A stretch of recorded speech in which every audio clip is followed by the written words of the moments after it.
Right off the bat, I'm going to start this video by giving you 5 stocks that I think are going to outperform the market. Now, obviously the most significant thing that's happened in the past couple of weeks is the Fed rate cut that happened on September 17th. This is my normal Saturday news roundup video, so I'm going to get into that and some other news that's affecting the stock market, but first I want to get into those 5 stocks. Because I've been thinking to myself, knowing what we know now about the market and what's happening and what's going to happen in this near future, what are some stocks that should vastly outperform the rest of the market, especially in the short term? I can't guarantee anything, and stock picking always does carry risks, so do your own research. But based on recent trends and structural growth themes, here are 5 stocks that I think are very well positioned to possibly outperform the rest of the market. But I'm also going to highlight some key risks or what could possibly go wrong. First is NVIDIA, NVDA, and NVIDIA can outperform because it has strong AI or data center tailwinds. NVIDIA is seen as a primary beneficiary of projected spending in AI infrastructure.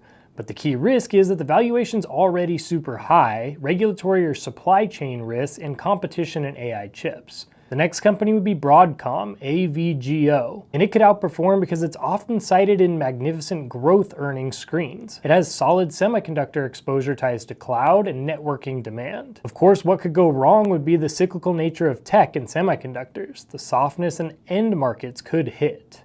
The next stock that I've been looking at is called Vertev Holdings, VRT.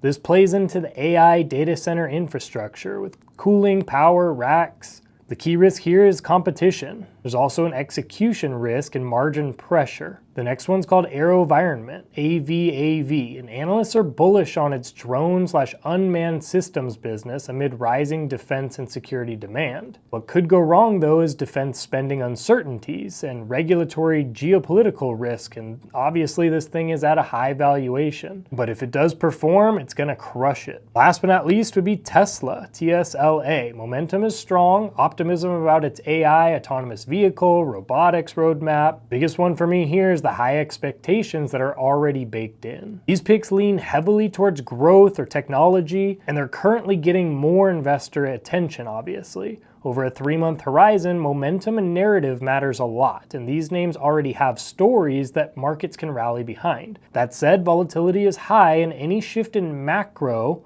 could upend performance. All right, back to our regularly programmed show here. So here's some dates that you're gonna wanna keep in your calendar. For October coming up, we have October 4th, which is the US non-farm payrolls September report. This jobs data moves markets by shaping Fed policy expectations and risk sentiment. Then on October 10th is the US CPI inflation report from September. Inflation is the most critical data point for Fed decisions and interest rates. October 15th is the US retail sales. Then at the end of October, October 28th and 29th is the next FOMC meeting. Fed interest rate decision and policy tone directly affects stocks, bonds, and US dollar. That's where we'll hear if we're gonna have another cut or not. You can look at the rest of these dates here and keep this on your calendar because these are what you're gonna wanna keep in mind for the whole rest of the year. But especially that in December. Those things are going to be huge and will set the tone for 2026. Now you know that I always answer a question on these Saturday videos from you from a video from before. Today's video is packed full, and so I'm not gonna do one that's super long, but I did wanna pick a fun one for you. Then I'll get straight into the news that's gonna be affecting the stock market and already has been affecting the stock market. So Yulu Wang says, welcome to Australia. Can you please let us know if you like your trip and a few points about Australia? How is it different to America? Thank you. And yes, my wife and I went out to Australia for about a week and a half, 2 weeks, and it was awesome. We visited Sydney, Melbourne, and Cairns. Don't laugh at me for the pronunciation. I know that I said it wrong. I've tried it a bunch of times and I just can't say it the way you Australians say it. The first thing to point out is driving on the left-hand side is crazy. We got used to it, but it was nuts. The next thing I definitely want to highlight is that Australians are just very, very nice. There was never any time that anybody was ever rude. They were very patient with us, being from America, not knowing some of the things that they do out there. I got some rolls in at a jiu-jitsu place, so shout out 10th Planet South Melbourne. The coffee was absolutely legit. I don't know if it's just something that you have over there, especially in Sydney,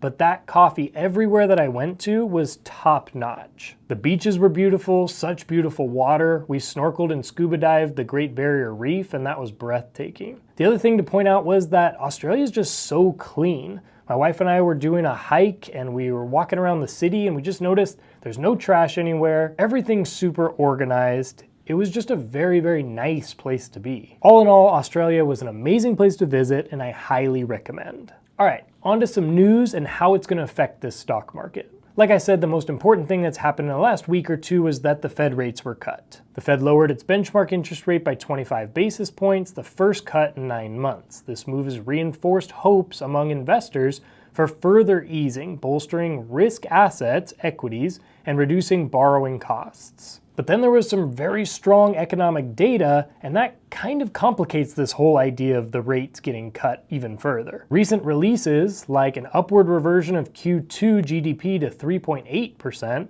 have surprised to the upside, suggesting the economy is more resilient than feared. Meanwhile, jobless claims, inflation persistence, and robust durable goods consumer data are making markets question how aggressively the Fed can continue to ease. This was that whole point when Powell originally had said that he's trying to balance both sides. There's a lot of indicators showing that the economy is doing well, but then there's also a lot of indicators showing that the economy is not doing so well. And so too much cutting or too much not cutting could definitely mess with it either way. This seems like it's been news the whole year, but big AI and tech have definitely made it so that the momentum have been going crazy. Nvidia's big investment in OpenAI and a related investment into Intel has been seen as a rallying point for AI and tech stocks. But there are signs of fatigue, yields rising, weakening in AI sentiment, and rotation pressures are starting to show up. There's also rising yields and cautious central bank posture. The long-term treasury yields, like the 10-year, have ticked higher, which can put pressure on valuation multiples for equities. Fed Chair Powell's more cautious tone about when or if further cuts can come is fueling investor hesitation. There was a slight market pullback and there is increased volatility. After a run of record highs, markets have started showing signs of a stall or mild correction. Global equities have broadly cooled. The MSCI Global Stocks Index slid as investors reacted to rising bond yields and cautious Fed signals. Then obviously there's the macro and geopolitical risks. Global debt hit a record $338 trillion, raising concerns about fiscal sustainability, especially in emerging markets. Trade policy uncertainty continues to loom, especially with shifting tariff regimes or retaliatory measures. Disruptions in commodities. The Grasberg copper mine in Indonesia suffered a mudslide, which led to supply concerns and revisions by Goldman Sachs. There's a lot going on and a lot more to come this coming week, so catch me next Saturday as I break it all down for you. For now, watch this video as to how I would actually invest $10,000 right now here at the end of 2025. Or watch this video to keep you going strong in investing, keep investing simplified.